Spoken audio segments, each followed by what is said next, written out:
Hey yo, what a div, y'all. Let's get right into it. Today I want to cover a build that I played in BPL this past weekend. That's why I was slow. I'm like upload cadence a little bit because I was focused on, playing an ungodly amount of hours over the course of 72 hours. And I was putting together a build idea that I've had since Penance Dissipation was announced in 3.23. And I finally have a reason to use it because now the skill's not so broken that it just looks good no matter where I put it. I can now actually show off why this concept is so strong because I think it's a fantastic demonstration of what it looks like when you build your concept for a build around a specific set of constraints and requirements and needs for the content you're doing under a specific environment, right? Like that situation is what really created this build for me in my mind back when the gem was initiated. And I just needed the right environment and timing because I played BPL that league. But, again, the gem was so broken that it didn't make sense to bust it out. Plus, I didn't land on a team with Hierophant in that league. If you want to learn more about BPL, I'll have a link in the description so you can actually, you know, read up on what the event is. But for now, we're going to talk about the build.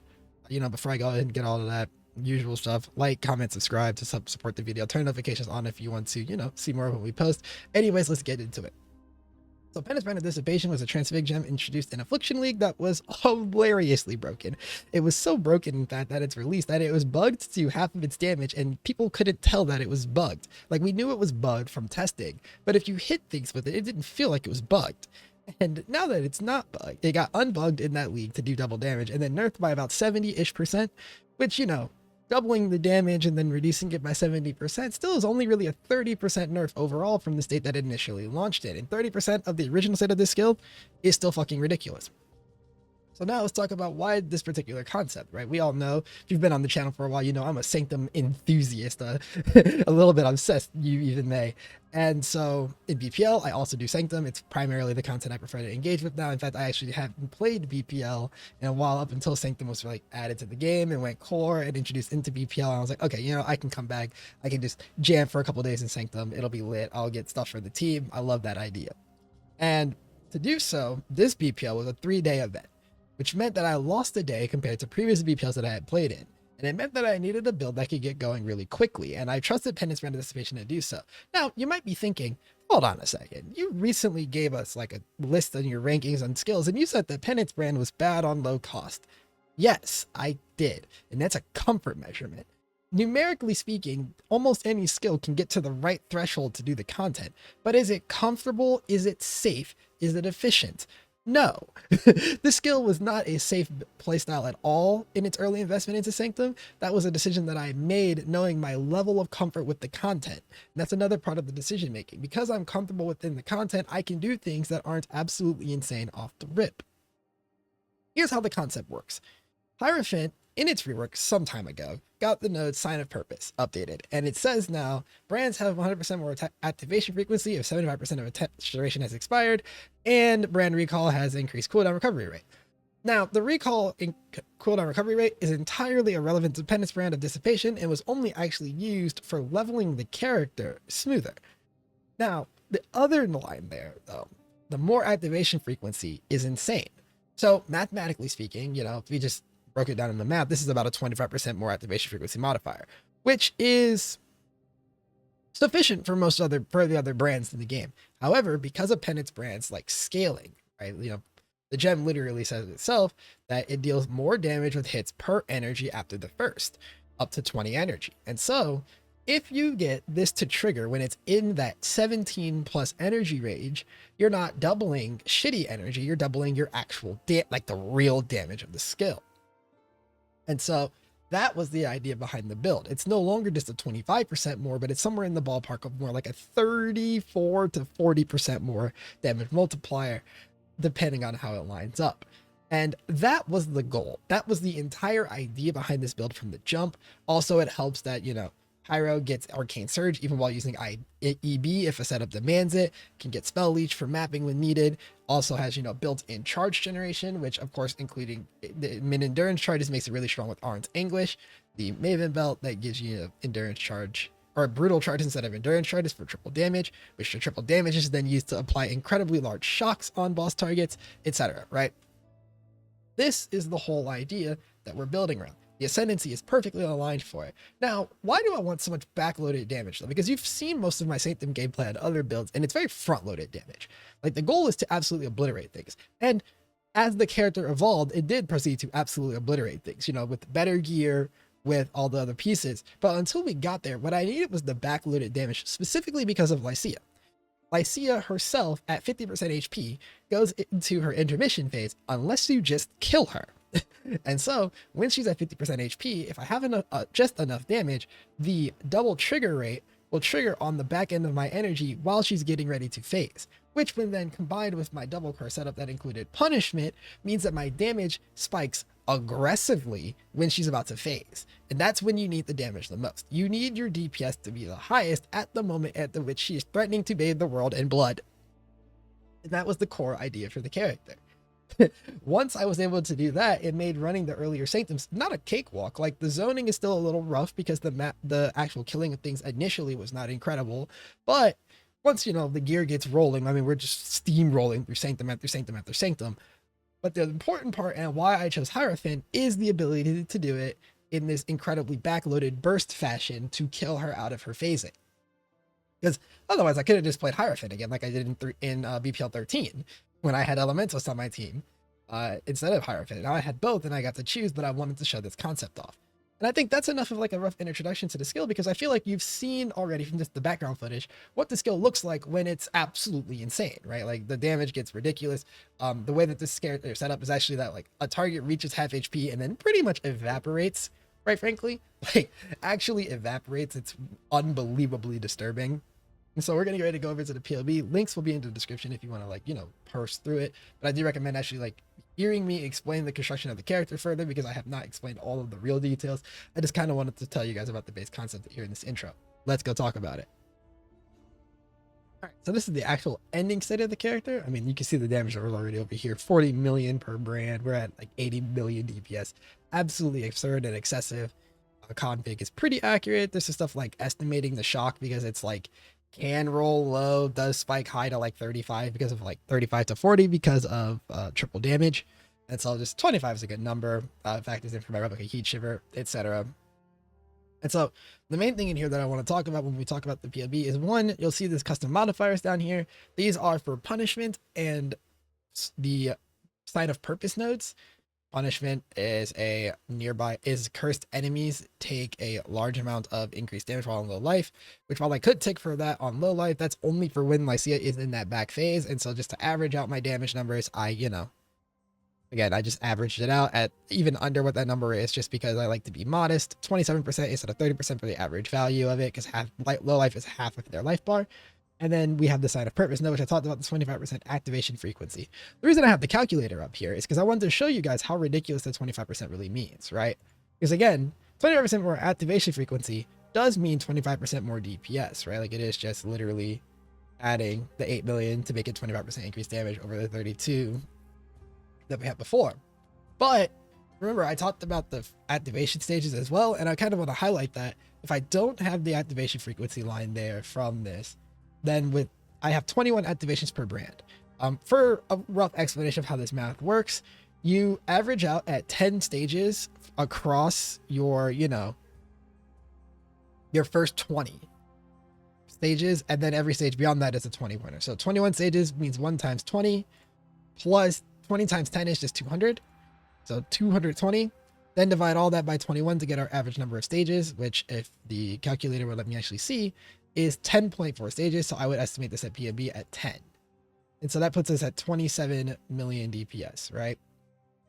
Which is pretty solid, but like, we're so much better than that. Because if I now, I put this line back in, we're at 27.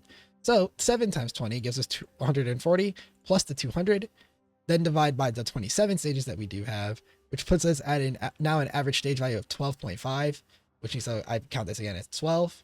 And so before, when the line wasn't active, right? If I unactivate the line and go back down to 10, we were at 27.7 million DPS, 27.7 million DPS, as opposed to now with the line active and the correct stage count Optify, we're at 40.2-ish million DPS, which if we go 40.1 divided by the 27.7, you see that this is actually, thank you calculator for acting up, a 44.7% DPS increase from Sign of Purpose.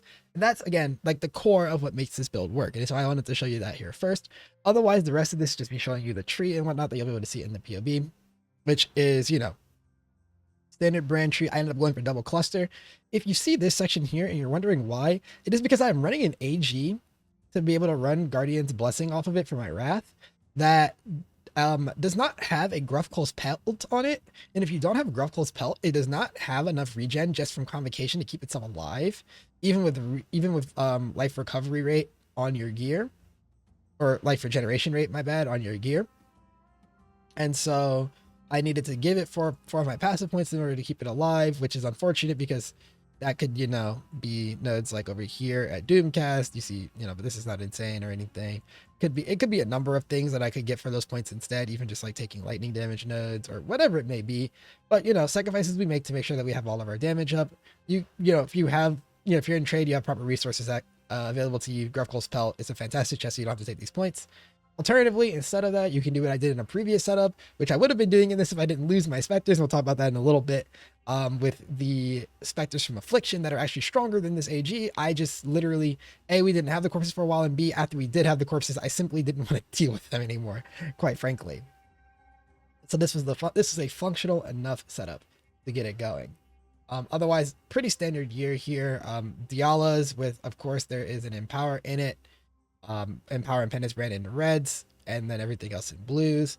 Swift brand, by the way, if you're playing Penance brand, you want your Swift brand if you can maintain about 20 to 22 activations per second on it for single target purposes. It's always better in the zoning itself, but in bosses, you do want to make sure you have good activation on it. Like I got to the point where my DPS was literally higher with Swift brand than without it, and so that's why it's always been on. There was a point in time where I was swapping to Swift brand for bosses, namely when I was still like on a 5 link and stuff like that. Other things in here, no, Replica Heat Shiver is really nice for this build because we're not full cold converting. We are like half converting, and it's only just we have like some chill / freeze pressure on mobs and bosses to make it safer. So Replica Heat Shiver, even with like partial conversion, again, we're still hitting like decent shocks. If I scale this up to 12 here in the calcs, you can see the shock effect here. It says 25%. If I like but you can see like if I were to untick the number of shock, or let me just uncalculate the shock here for a second, you can see that pinnacles, is this not configured correctly? That's what's missing. There we go. You can see that on a pinnacle target, it's still a 27% shock, and that's like at average, so we use 25. Also, okay, this number looks a lot more familiar with what I was remembering. Sorry, I like re-imported this recently and forgot to add that one last piece there. I hate that it doesn't default to Guardian and Pinnacle. But this damage was pretty good. This is what I do. It shocks, you get decent gain out of the helmet. It's just an option to get damage out of the helmet slot. Can run a defensive helmet, can run other things. You'll notice I'm not charge stacking, and that's because, again, I was in BPL, and I gave the charge stacking stuff to my but to one of my friends who was also running Sanctum with me to make sure that he was online instead, even though it would have massively increased my damage, which I'll show you in a second here. I want to go back a couple of steps to look at what this character looked like when I got the Winds of Fate relic done, because the character was notably weaker. You'll notice the Dialis had just been 6 linked actually at that time. We got Winds of Fate relic done on notably less damage at 34 million. Winds of Fate is the hardest part of Sanctum, by the way, if you're curious in terms of damage check. Winds of Fate gives, let's see, it's 75% more damage and 75% less damage taken. So she is a very, very beefy boss in this fight, and I still managed to kill her without her actually doing her mechanics. Like, she didn't actually do the Bathe the World in Blood, which is all that really mattered.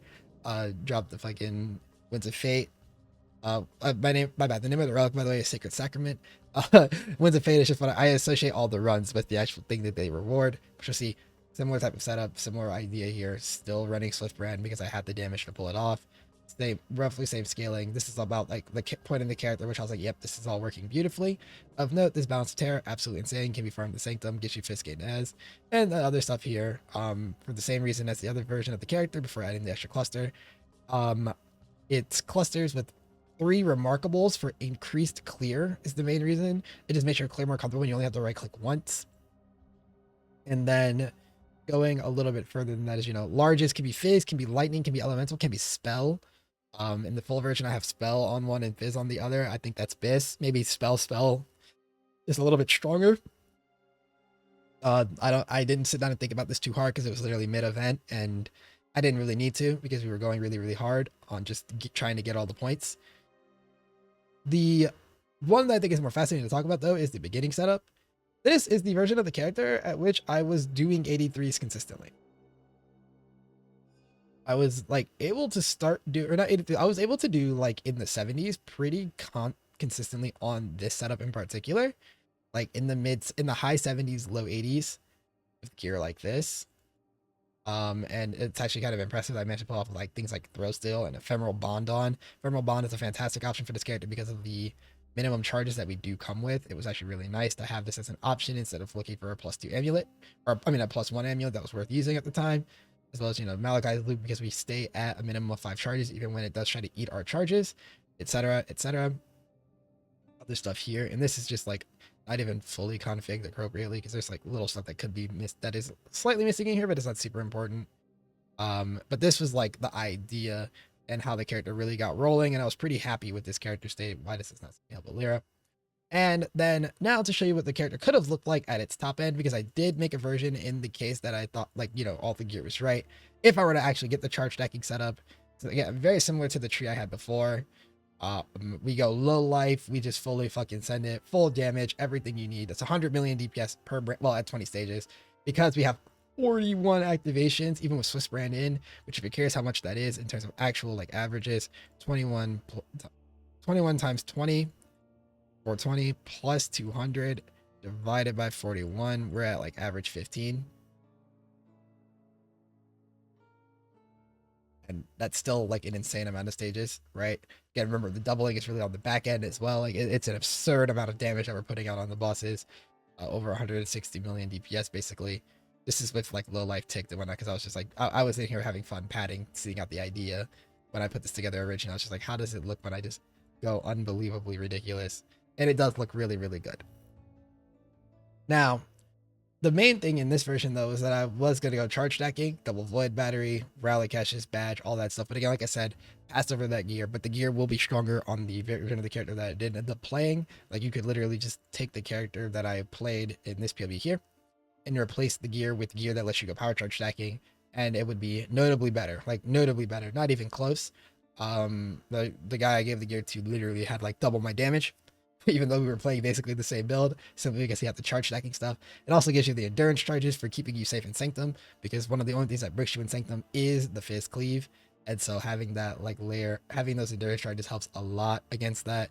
Otherwise though, that's pretty much everything, right? Like, I think that's all I really wanted to cover with the build. I just wanted to show you guys this concept. It's a concept I've been sitting on for a while, and I'm very proud of. Just generally speaking, I like when the theory comes together, and I felt like it was a good time for me to show you that just because something isn't particularly optimal in terms of what trade would tell you, or what PoE Ninja will tell you, or what you believe to be objectively numerically the best for the general use case scenario, I wanted to cover what it looked like when you started to get more specific and more focused with your goal, and how you can still achieve things even in ways that might not look particularly traditional for that build. That's it for me. Hey, look, if you want to catch more of me again, subscribe to the channel, all that good stuff, you know, support the video. If you got any questions, drop them in the comments, or any suggestions even, like, so I can improve this idea for future, right? Drop them down below. You know, like, get the video out there. If you want to catch me more elsewhere, I do have a Twitch and a Discord linked in the description. Deciding my Twitch schedule still, it's just generally like evening/late night. And I'm trying to stream with not necessarily regularity, but like trying to make sure that I do stream frequently at the very least. All that good stuff. The entirety of the event actually was streamed, or most of it, so that would have been a cool thing to see. Or maybe you did stop by and see it. Shout out to you. Anyways, thank you guys for watching. I gotta get out of here and start planning the next build, or whatever the next move is in PoE. And I will see you all later. Bye.